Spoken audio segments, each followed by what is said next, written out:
Alright, welcome saxophone geeks to an unboxing video. I thought I'd show you this. I'm already impressed with the packaging for this.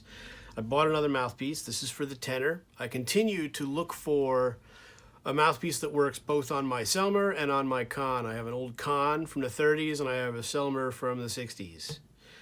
And the mouthpiece that I really like on the Selmer doesn't really work on the Con. And so over the years, I've always been trying to find something. And I took a chance on this. This is a, well, let's unbox it and we'll take a look. Packaged pretty well. Bubble wrap in a small box, pretty standard. Just came regular mail, I guess. And what we have here is a nicely packaged Morgan mouthpiece. These Morgans used to come just in a plastic tube, to be honest with you. But this, the new version of these Morgan mouthpieces, someone bought the company. This is not run by Ralph Morgan. He passed away a number of years ago.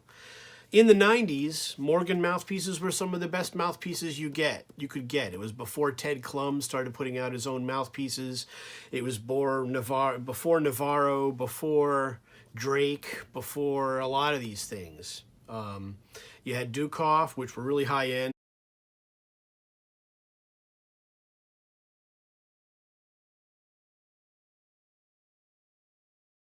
And also really highly expensive. And then you had the Babbitt products, which were all made in the same factory. And, you know, that's what we call current production. They weren't very good mouthpieces, most of them. So Morgan was one of your options.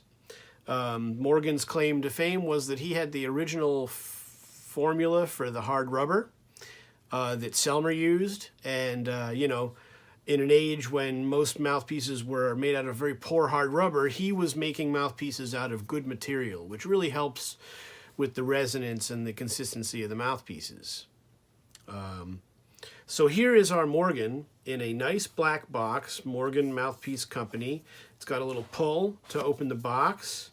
It says that we have here tenor, jazz, and 8-star New York. Now, I don't play an 8-star, but they claim that their 8-star is a 105 tip opening. For most other mouthpieces, 105 is about a 7-star. And that's the kind of piece I've been looking for. I have the soloist that I use as a 7, about 102. And I have an 8 Ted Klum that's really nice. It's just a little too open and not all the reeds play good on it. And I have an earlier Ted Klum that was refinished. And that one's like a 7. It's barely 100 thousandths, which is just a little too small. So I've been looking for something that's a 7-star. What's nice about this is that this was about $320. A Ted Klum mouthpiece runs you $500 or more. A lot of these mouthpieces, you know, you're paying for a lot of work that goes into them. Morgan seems to be able to keep their costs down. But they do have kind of a fancy box, which is kind of a new thing. I'd rather they'd spent their money on facing work and things like that than a fancy box. But nonetheless, this is what we have. The box is a little damaged. I don't know what the deal is with that, but it's not so pretty coming out of the box from Morgan. I bought this on eBay, but from the Morgan company. They have their own eBay page. So I'm a little disappointed that the box is a little beat up. Let's open the box and see what we find. We open our box and we find the mouthpiece in a pouch. We open the box, there's a little card. We got a little, go on social media and say you like it. Well, we'll see if we like it. And then we got a card in here that says, Morgan Mouthpiece Company, handmade woodwind mouthpieces made in the USA, Pickering, Ohio. Teresa Hoskins, business owner. So that's the new owner of the company. They have a whole different range of mouthpieces. And again, since 1984, that's when Morgan started. And again, they have different models and different sizes, and you got to go by the tip opening because their sizes do not correspond to normal mouthpieces. I'm not sure why they do that, but that's what they do. So I'll move the boxes out of the way here. And then we open our pouch. I was surprised to find that the mouthpiece actually came with a cap and ligature. The original Morgans came just in a plastic tube, no cap, no ligature.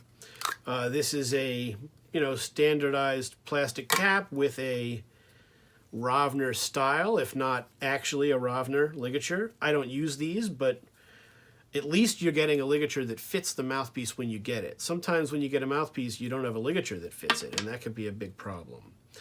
So then we look at the mouthpiece.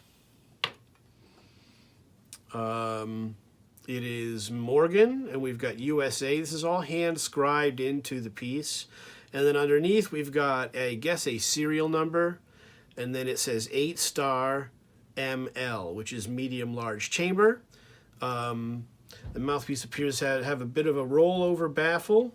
And there's a bit of a squeeze in the chamber, kind of like a little bit of a Meyer type deal. And again, that works for me because I like a mouthpiece to be rich in color, but not too dark, because then you're working way too hard. There is a little bit of a defect on the table. Right here where the window is, there's a little bit of a divot. You can't really see it in the video, I'm sure, but there's a little bit of a divot right here, which is disappointing to see on a professional mouthpiece. However, the tip rail looks nice. Everything looks pretty even, and then again, the baffle it looks pretty nice. We have a bit of an scooped inner sidewall that people like, and yeah. So there's your Morgan mouthpiece. We will do some play testing with this. Let's see what kind of results we get on both horns. I hope it was visible, this video. I don't really have a good space to work on these. I'm going to put a patch on and play the mouthpiece a little bit. Stay tuned.